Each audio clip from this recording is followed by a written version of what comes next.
Hi everybody, this is Toffee bringing you Chapter 6 of my Fire Emblem 4 LTC. Welcome to Generation 2. Right at the start, the game rolls 1 RN for each kid, which will influence their starting luck stat. Seliph, Leaf, Altena, and the kids of 5 mothers make a total of 13 RNs burned. We start by saving and resetting, which would be needed in an unpatched version of the game to give Seliph 3 leadership stars. The primary goal of Chapter 6 is to get Seliph to promotion after the next chapter's arena, which requires him to reach at least 17.96 in this chapter. He starts off as an infantry unit, and the leg ring gets him up to the move of a promoted mount, and the Paragon ring is what lets him actually hit his benchmark. He has follow-up and Nihil. We need him to dodge enough to keep charging forward, and for him to grow reasonably good level ups, which we had to rig back in Chapter 5. The next most important unit in the starting crew is Lana, the daughter of Claude and Edain. She rescued Seliph forward turn 1, but I don't think this is actually necessary for the optimal turn count. Lana will be very important in the next chapter as our rescue staff user, after which she will fade into the background. We will aim to get her to promote by the end of the next chapter, but given her access to high EXP yield staves like Rescue and Fortify, this is not really a problem. Larcei and Skatak are the children of Lex and Ira, and they're functionally mini Iras. Being siblings, they have access to sibling criticals, which I do pull out later on this map, but otherwise they're footlocks and swordlocks, and as you'll see, Generation 2 will run by even faster than Generation 1. The Sword Twins will handle a couple of jobs in Chapter 7, but after that we will actively have to put in effort to find them EXP to maximize their level ups. Thanks to Paragon, they don't need to sink money into the arena, and they will use their surplus cash to grind down some swords in later maps. The Sword Twins also have Astra Nihil follow-up advantage, of course. Turn 3 sees the arrival of the Cavalry. Lester the Bow Knight is the son of Claude and Edain, and he's rather terrible with no skills and just an iron bow. Many units in Generation 2 end up having no real contributions to an LTC, and just pad their level ups with the EXP rank, and Lester is certainly one of them. On this map, you'll put in some effort to feed him kills as the unit who's least capable of enemy-facing foes. Dermot the Sword Knight is the son of Dew and Lachesis, and he comes with Charm and Bargain. Charm lets him help units dodge a bit better on this map, and Bargain will let his wallet grow a lot. Dermot does help with our Chapter 7 strategy, but he'll slide into irrelevance afterwards. And then there's Oifi. Oifi is the one 9-move unit in our army right now. He has follow-up and critical. Oifi will be an important player in Chapter 7, and I have him do something in Chapter 8 before he too fades into obscurity. The Power Ring, Brave Sword, and Lightbrand were to help Seliph punch through the enemies on this map. Seliph needs the Brave Sword to clean the one-round armors, but otherwise he uses the Lightbrand as much as possible to continue stacking kills on it. In Generation 2, brothers have a conversation with their sister to give them +1 luck, which shows up at some point. Skatak and Lester have their conversations on this map.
On turn 8, Seliph reaches Ganesha Castle.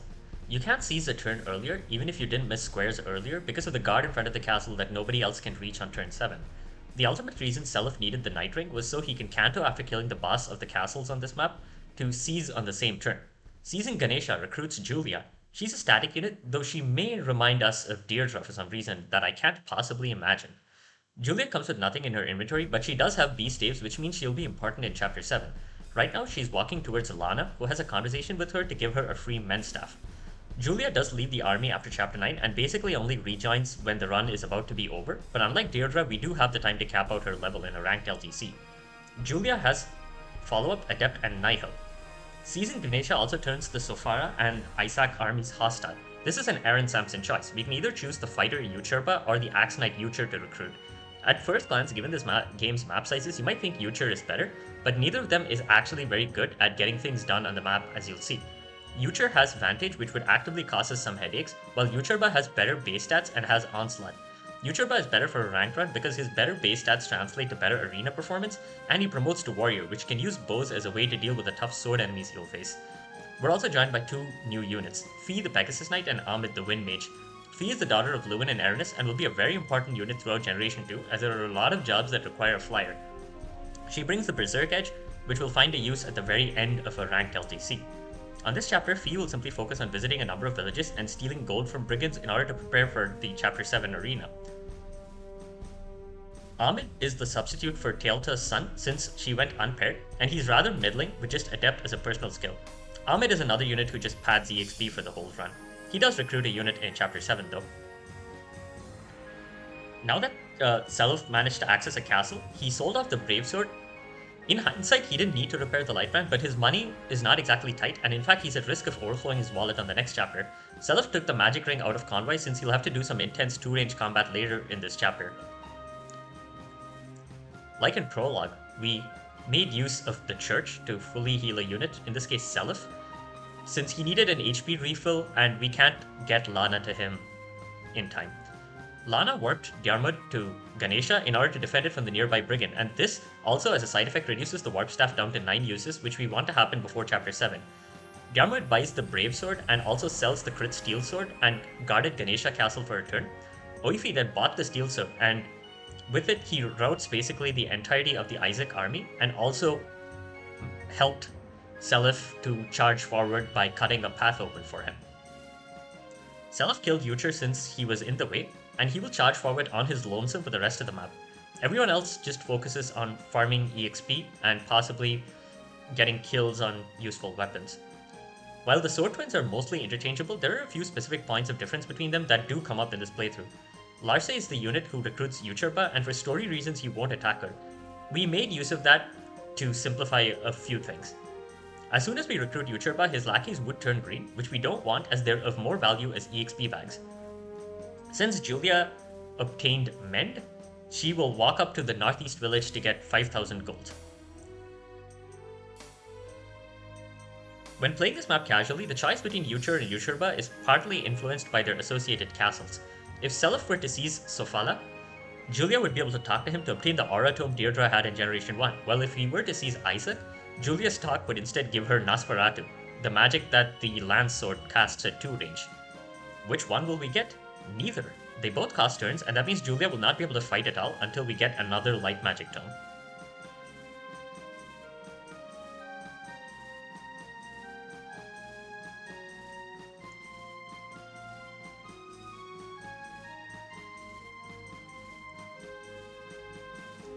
There, the unit that moved in front of Larcei was Iucharba, and we made use of his AI where he wouldn't attack Larcei to take one less attack on this enemy phase.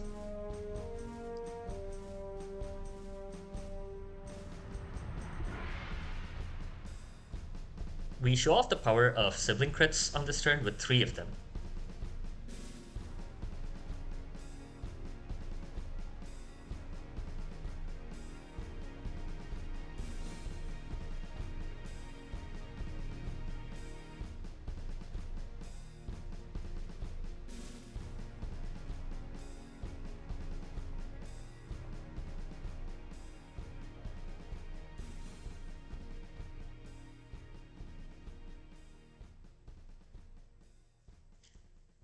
Iucharba has quite good base defense, and so we will have Lester and Diarmid grind chip EXP off of him on the following turns. Since we're delaying recruiting Iucharba, the Axe Knight squad near the final castle don't move out on their own until Seliph aggroes them.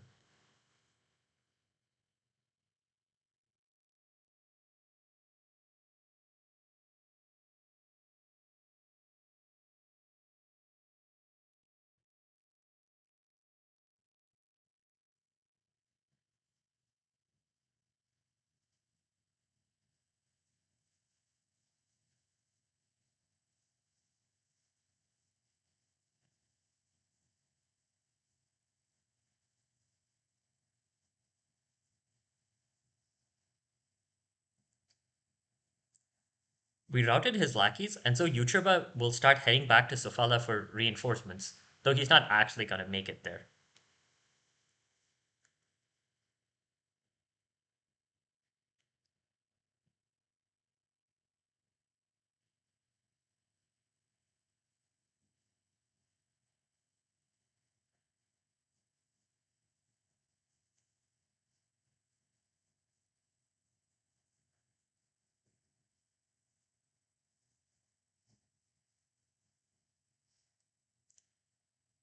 At this point over there, we're just trying to get Lana all the EXP that she can grab, and as such, we micromanage where our damaged units move to simplify getting as many fortifies in with Lana as we can.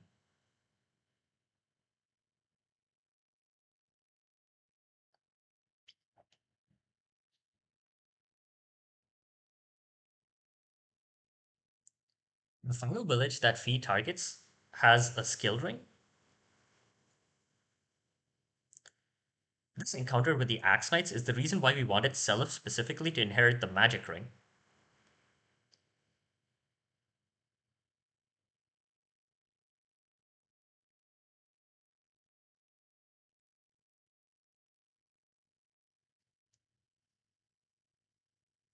All things considered, Seliph gets some very good level ups on this map.